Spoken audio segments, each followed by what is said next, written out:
Pour répondre à l'urgence climatique et environnementale, l'État s'est fixé comme objectif d'ici à 2050 de rénover l'ensemble des logements afin qu'ils aient un haut niveau de performance énergétique.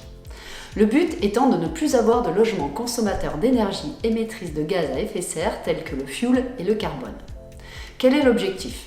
Bien entendu, de ne plus avoir de passoires énergétiques avec une obligation de travaux avant 2028 pour tous les logements trop consommateurs d'énergie. Juridiquement parlant, les derniers arrêtés définissent la méthode de calcul du nouveau DPE, les procédures de validation des logiciels, la transmission des données à l'ADEME. Parus au journal officiel du mardi 13 avril 2021, ils entreront en vigueur le 1er juillet. L'affichage d'un DPE vierge dans une annonce ne sera plus possible à partir du 1er juillet 2021. Alors, qu'est-ce que ça change ? Uniformisation des calculs. Actuellement, il existe deux méthodes de calcul pour réaliser un DPE, la méthode sur facture et la méthode 3CL. À partir du 1er juillet 2021, seule la méthode 3CL sera utilisée pour tous les DPE sur des biens à usage d'habitation. Alors, pourquoi la méthode 3CL ?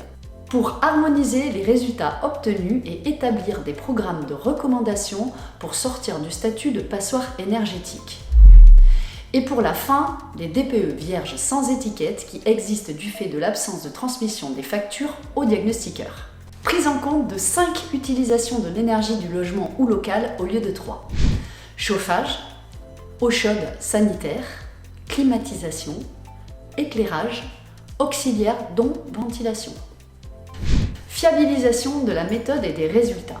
La méthode retenue prend en compte le bâti ancien et les nouvelles valeurs liées aux dernières évolutions technologiques des matériaux et des équipements. Données d'entrée supplémentaires pour intégrer des consommations auxiliaires, mise à jour des rendements, intégration des dernières technologies, étanchéité à l'air de l'enveloppe adaptée au bâtiment. Opposabilité du DPE. Il est important de rappeler que les diagnostiqueurs immobiliers sont déjà aujourd'hui appelés en responsabilité et condamnés lorsqu'ils n'ont pas réalisé le DPE dans le respect de la réglementation et que l'étiquette fournie ou le contenu du rapport est inexact. Le nouveau DPE instaure que l'ensemble des données contenues dans le rapport de DPE soit désormais opposable. Par contre, les recommandations ne sont pas opposables. Les acquéreurs et les locataires sont en mesure de contester et d'obtenir des indemnités en cas d'erreur prouvée et de tromperie éventuelle sur l'ensemble des informations saisies liées à la performance énergétique du bien. Des rapports plus lisibles, plus explicites, plus exploitables qui entraînent une meilleure lisibilité et une meilleure compréhension du rapport. Mise en avant d'appréciations complémentaires telles que la performance d'isolation, le confort d'été, des recommandations d'usage, de gestion et d'entretien, les différentes parties dépertitives du logement. L'audit énergétique. Le nombre minimal de logements concernés par des étiquettes F et G doit passer à un nombre inférieur à 1,8 million de logements d'ici le 1er janvier 2028. Pour ces logements, le projet de loi prévoit l'établissement d'un audit énergétique lors des transactions et des locations. Attention, il est préférable que l'audit énergétique et le DPE soient réalisés avec une méthode de calcul identique, soit la méthode 3CL, pour ne pas qu'il y ait de différence dans les résultats. Comment faire pendant la période transitoire du mars au 1er juillet 2021 ?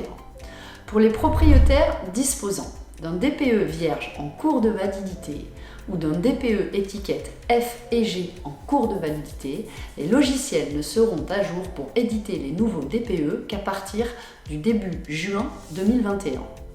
Le DPE nouveau, ou version 3, entrera en vigueur et ne sera opposable qu'à partir du 1er juillet 2021. La nouvelle étiquette intégrant émissions de gaz à effet de serre et une estimation de la consommation sera obligatoire dans les annonces immobilières à compter du 1er janvier 2022. Quelques précisions supplémentaires. Pour l'heure, le tertiaire n'est pas concerné par le nouveau DPE.